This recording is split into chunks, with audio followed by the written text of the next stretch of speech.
बिस्मिल्लाहिर्रहमानिर्रहीम। अस्सलाम वालेकुम स्टूडेंट्स, मैं हूं हसान फरीद, आपका physics teacher.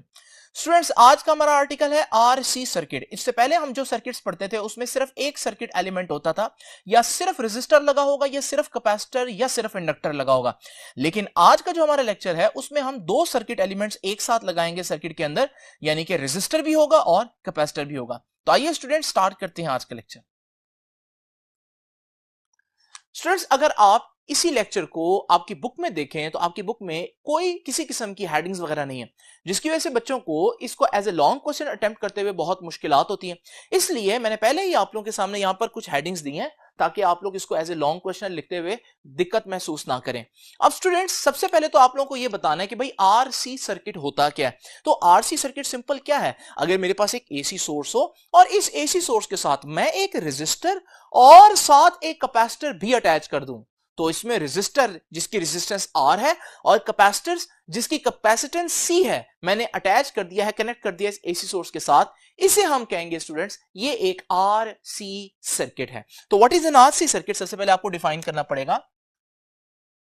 It is a circuit in which N alternating voltage source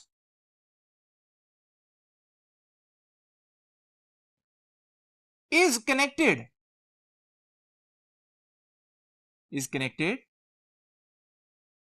in series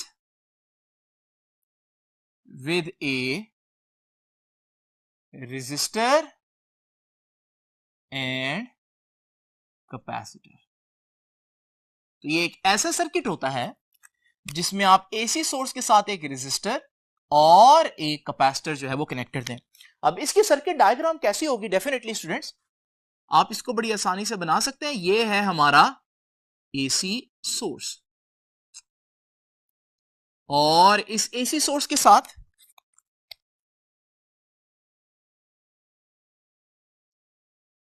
मुझे अटैच करना है एक रेजिस्टर और एक अदद कैपेसिटर। तो ये है वो रेजिस्टर, और इसी के साथ सीरीज में हम अटैच करेंगे एक कैपेसिटर। इस रेजिस्टर की रेजिस्टेंस कैपिटल आर, इस कैपेसिटर की कैपेसिटेंस कैपिटल सी। अब स्टूडेंट्स, ये जो वोल्टेज है यहां पर जो ये सोर्स दे रहा है, इस वोल्टेज को हम बोलेंगे VRMS, क्योंकि आप लोगों को मालूम है कि ऑल्टरनेटिंग वोल्टेज जब हो तो हम RMS वैल्यू ही कंसीडर करते हैं। अब जब ये वोल्टेज अप्लाई करेंगे यहां पर, तो इस वोल्टेज की वजह से एक करंट जनरेट होगा इस सर्किट के अंदर। क्योंकि वो करंट भी ऑल्टरनेटिंग होगा तो उस करंट को भी मैं IRMS कहूंगा, उसकी RMS वैल्यू ही लूंगा। स्टूडेंट्स, ये वाला वोल्टेज इसको भी मिलेगा और इसको भी मिलेगा। तो रेजिस्टर के अक्रॉस जो वोल्टेज ड्रॉप होगा, जितना वोल्टेज रेजिस्टर यूज करेगा उसे मैं कहता हूं VR, और कैपेसिटर के अक्रॉस जो वोल्टेज ड्रॉप होगा उसे मैं कहता हूं VC। तो ये है हमारी वो डायग्राम जो आप लोगों को यहां पर बनानी है आरसी सर्किट में। अब स्टूडेंट्स, आरसी सर्किट जान लिया और आरसी सर्किट कैसा होता है वो भी हम लोगों ने बता दिया। अब अगली बात करने से पहले मैं आपको बताता चलूं कि अगर आप आरसी सर्किट पढ़ना चाहते हैं तो आपको पहला सर्किट जो रेजिस्टिव सर्किट था खाली वो आना चाहिए, और दूसरा सर्किट जो खाली कैपेसिटिव सर्किट था जिसमें सिर्फ कैपेसिटर लगा हुआ था वो आना चाहिए। तो रेजिस्टर सिर्फ लगा हो तो वोल्टेज और करंट का क्या रिलेशन होगा, और सिर्फ कैपेसिटर लगा हो तो वोल्टेज और करंट का रिलेशन क्या होगा, ये मैंने आपको 2 आर्टिकल्स पहले पढ़ाया था। तो वो कंक्लूजन्स आपको मालूम होना चाहिए, क्योंकि मैं आपसे पहले ही डिस्कस कर चुका हूं स्टूडेंट्स कि यहां जितने भी सर्किट्स हम पढ़ेंगे उनमें हमारा जो सबसे बुनियादी मकसद होगा वो क्या है, वो ये है कि हमने वोल्टेज और करंट इनका रिलेशन फाइंड आउट करना है कि ये आपस में इन फेज हैं या आउट ऑफ फेज हैं, या कौन लीड कर रहा है कौन लैग कर रहा है, ये चीज हम लोगों ने देखनी है। तो अभी तक तो हम लोग देखते आए थे सिर्फ रेजिस्टर, सिर्फ कैपेसिटर, सिर्फ इंडक्टर वाले सर्किट में। आज हमारे पास एक ऐसा सर्किट है जिसमें रेजिस्टर भी लगा हुआ और कैपेसिटर भी लगा हुआ है। तो इस सर्किट को स्टडी करने के लिए पहले मुझे सिर्फ रेजिस्टर के केस में क्या होता है, वोल्टेज और करंट का रिलेशन, और सिर्फ कैपेसिटर के केस में वोल्टेज और करंट का रिलेशन क्या होता है ये पता होना चाहिए। अब क्योंकि आप में से बहुत से बच्चे ऐसे हैं जो पहली दफा इस लेक्चर पर ही आए होंगे, तो मैं उनके लिए थोड़ी देर में ये रिवाइज कर देता हूं कि हम लोगों ने उन सर्किट्स में क्या कंक्लूड किया था। स्टूडेंट, जरा इमेजिन करें कि मेरे पास एक एसी सोर्स के साथ एक रेजिस्टर लगा हुआ है, ये है प्योर रेजिस्टिव सर्किट। इसके अंदर मैंने क्या देखा था, सिर्फ रिजल्ट की बात करता हूं, इसके अंदर मैंने देखा था कि वोल्टेज और करंट का ग्राफ कुछ ऐसे था। यानी अगर आप ग्राफ को गौर से देखें तो आपको पता चल रहा है कि इस पॉइंट पर वोल्टेज भी जीरो है, करंट भी जीरो है। फिर यहां से यहां वोल्टेज भी बढ़ रहा है, करंट भी बढ़ रहा है, और इस पॉइंट पर पहुंचकर वोल्टेज मैक्सिमम हो गया तो करंट भी मैक्सिमम हो गया। फिर वोल्टेज भी कम हो रहा है, करंट भी कम हो रहा है, और फिर इस पॉइंट पर पहुंचकर वोल्टेज भी जीरो, करंट भी जीरो। यानी वोल्टेज और करंट तो बहुत ज्यादा सिंक्रोनाइज हुए हैं। फिजिक्स में से कहते हैं कि वोल्टेज और करंट आर इन फेज।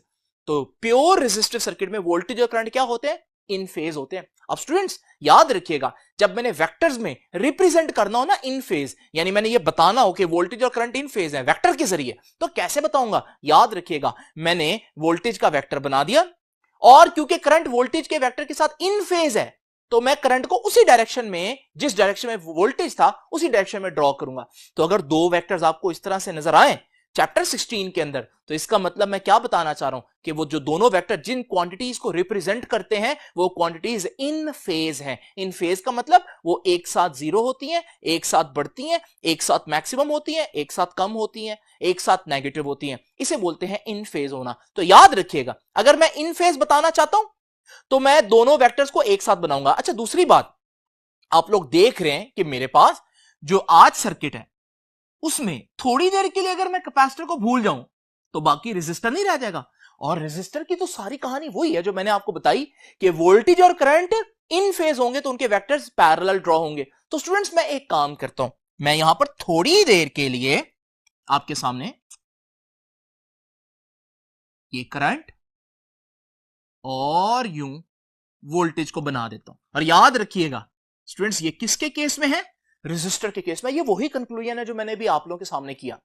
अच्छा स्टूडेंट्स, अब जरा तवज्जो से देखिए, जरा इमेजिन करें कि मेरे पास एक एसी सोर्स है और इस एसी सोर्स के साथ मैं एक कैपेसिटर कनेक्ट करता हूं। अच्छा, जब मैं ये कैपेसिटर कनेक्ट करूंगा स्टूडेंट्स तो ये बन गया प्योर कैपेसिटिव सर्किट। ये भी हम लोगों ने डिस्कस किया था। आप लोगों को मालूम है अगर वोल्टेज और करंट फेज में हो तो इस तरह से दिखेगा ग्राफ, लेकिन ये कैपेसिटर के केस में हम लोगों ने देखा था कि ये ग्राफ चेंज हो गया था और करंट का ग्राफ थोड़ा सा इधर को शिफ्ट था। इसका मतलब यह है कि यहां पर करंट और वोल्टेज फेज में नहीं है।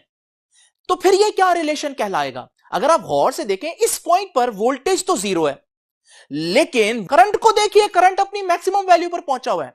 यानी अजीब बात यह है कि जब वोल्टेज जीरो पर है तो करंट अपनी मैक्सिमम वैल्यू पर पहुंचा हुआ है। इसे हम कहते हैं कि current is leading the voltage.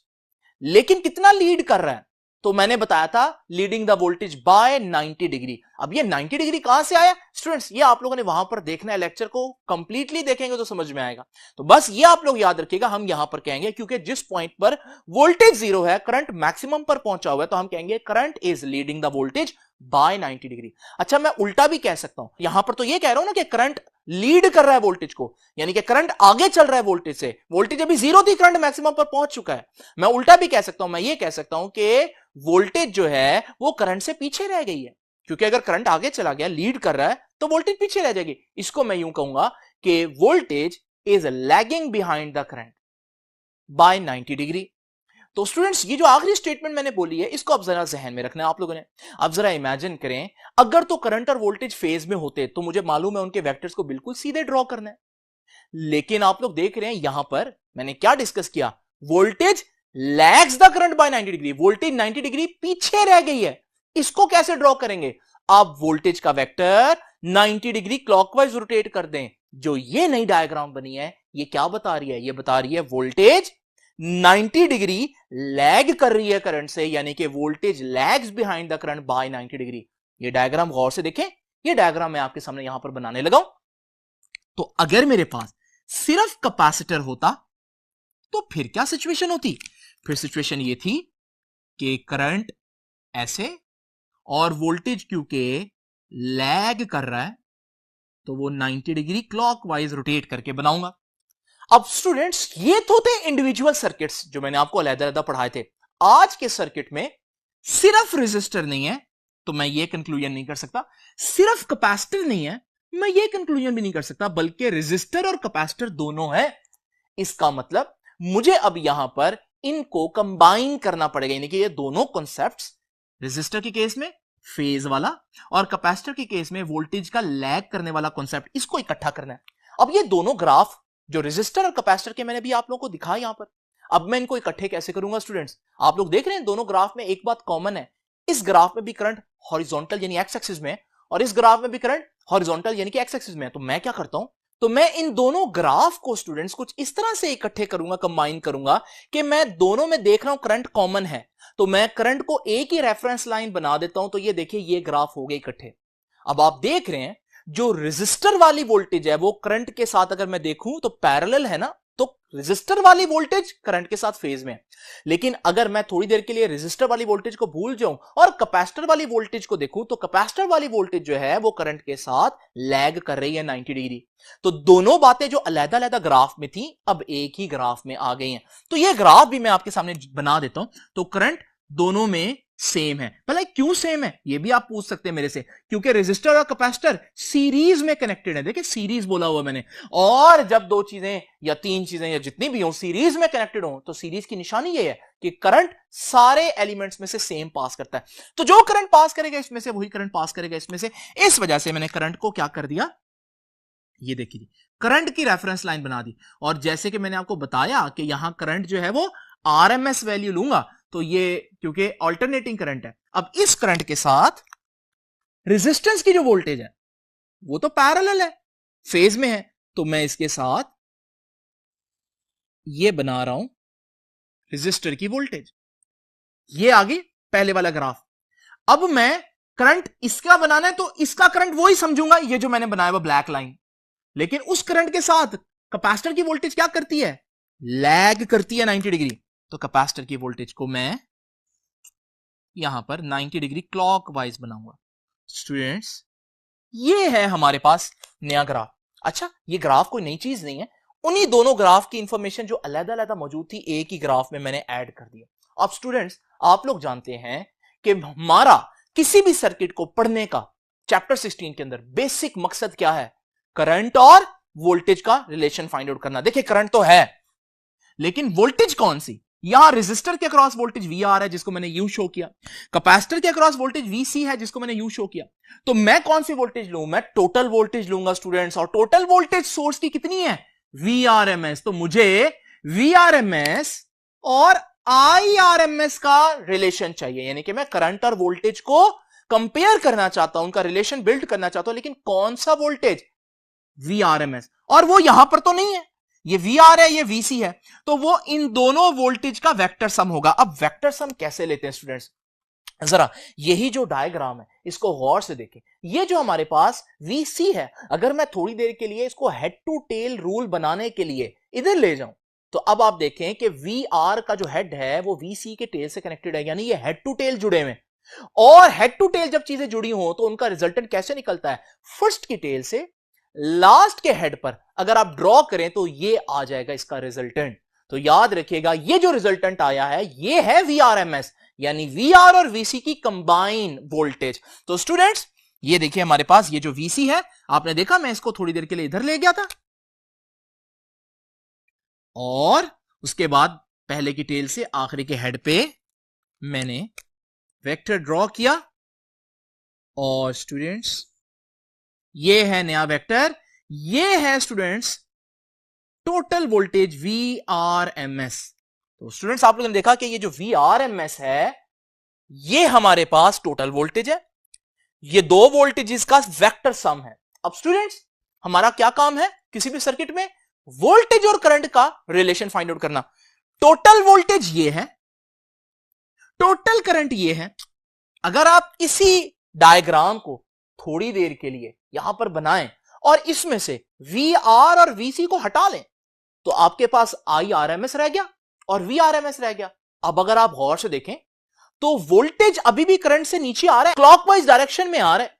इसका मतलब अभी भी वोल्टेज लैग कर रहा है, लेकिन पहले यह लैग कर रहा था 90 डिग्री, अब ये 90 डिग्री नहीं लैग कर रहा बल्कि 90 डिग्री से कुछ कम एंगल लैग कर रहा है। तो इसका मतलब रिजल्ट क्या हुआ कि जब मेरे पास रेजिस्टर और कैपेसिटर दोनों लगे हो, RC सर्किट हो, RC सर्किट के अंदर भी वोल्टेज करंट को लैग करता है या करंट वोल्टेज को लीड करता है, but not by 90 degree. 90 degree से नहीं बल्कि किसी एंगल जो 90 डिग्री से कम होगा उससे लैग करेगा या लीड करेगा। तो स्टूडेंट्स, ये जो आपके पास डायग्राम है, इस डायग्राम को आप लोग जरा गौर से देख लीजिए और इसका कंक्लूजन मैं अब आप लोगों के सामने लिखने लगा हूं। तो क्या सीखा मैंने? सीखा ये कि इन एन आरसी सर्किट, अगर मेरे पास एक आरसी सर्किट हो तो क्या होगा? करंट वोल्टेज से ऊपर आ रहा है। इन वोल्टेजेस को भूल जाए हम, क्योंकि हमने टोटल करंट और टोटल वोल्टेज को आपस में कंपेयर करना है। तो करंट ऊपर आना है ना, इससे तो हम कहेंगे करंट वोल्टेज को लीड कर रहा है। Current Leeds voltage bye 90 degree. नहीं है ये, पहले ये 90 डिग्री था, सिर्फ कैपेसिटर होता तो, लेकिन अब ये एंगल कोई एंगल हो सकता है थीटा, ठीक है ना।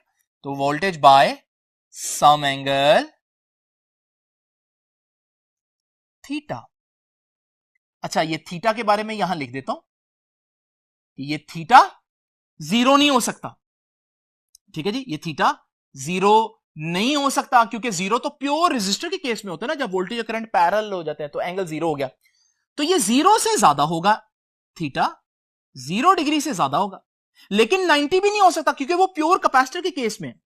तो इसका मतलब जो आपका थीटा एंगल है उसकी रेंज क्या है? ये जो एंगल है वो कितने डिग्री लीड या लैग करेगा? वो कितना एंगल हो सकता है? वो 90 से कम और 0 से ज्यादा, यानी इन बिटवीन 0 एंड 90, ठीक है जी। तो थीटा 0 और 90 के दरमियान में होगा। ये बहुत इंपॉर्टेंट ऑब्जेक्टिव है। अच्छा स्टूडेंट्स, मैंने लिखा यहां पर कि current leads the voltage by some angle theta. मैं उल्टा भी कह सकता हूं, तो मैं कह सकता हूं और वोल्टेज